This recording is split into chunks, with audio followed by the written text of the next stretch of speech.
Guys আমি আজকে গিয়েছিলাম আমাদের পূবালী ব্যাংকে, কারণ ওইখানে গিয়ে আমি একটি অ্যাকাউন্ট করব।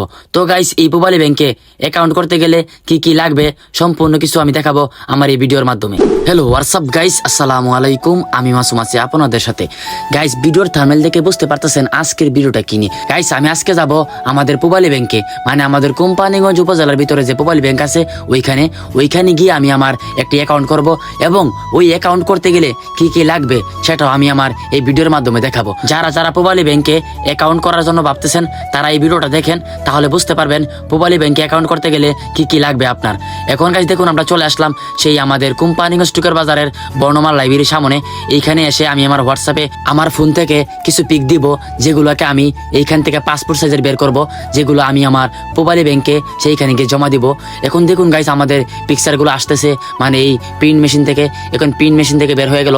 দেখুন গাইস আমাদের সবকিছু শেষ। আর গাইস পূবালী ব্যাংকে অ্যাকাউন্ট করতে গেলে আপনার আইডি কার্ড এবং আপনার মার আইডি কার্ড, এই দুইটা আইডি কার্ডের ফটোকপি লাগবে, এবং আপনার দুইটা পাসপোর্ট সাইজের ছবি লাগবে, এবং আপনার মার অথবা বাবার পাসপোর্ট সাইজের 1 কপি ছবি লাগবে। এখন দেখুন গাইস আমাদের সবকিছু কমপ্লিট। তাই দোকানদারকে টাকা দিলাম। দোকানদারকে টাকা দেওয়ার পরে এইখান থেকে আমরা বের হয়ে পড়বো। দেখুন গাইস আমরা সেই লাইব্রেরি থেকে বের হয়ে পড়লাম।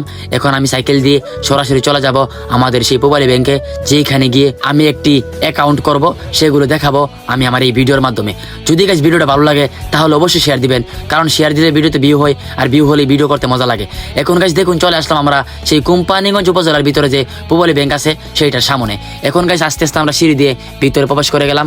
এখন ভিতরে প্রবেশ করার পরে দেখুন ওইখানে অফিসার নাই, মানে অফিসার ভাত খাওয়াত গেছে, আর কিছুক্ষণের ভিতরে চলে আসবে সেই আমাদের অফিসার।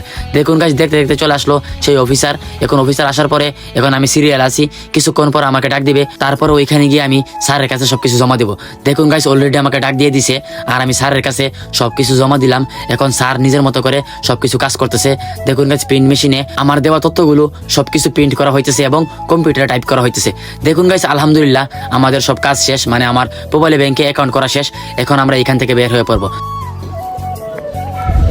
অবশেষে গাইস আমার পূবালী ব্যাংকে অ্যাকাউন্ট করা শেষ, মানে অ্যাকাউন্ট তৈরি করা শেষ আর কি। আগে আমার কোনো অ্যাকাউন্ট ছিল না।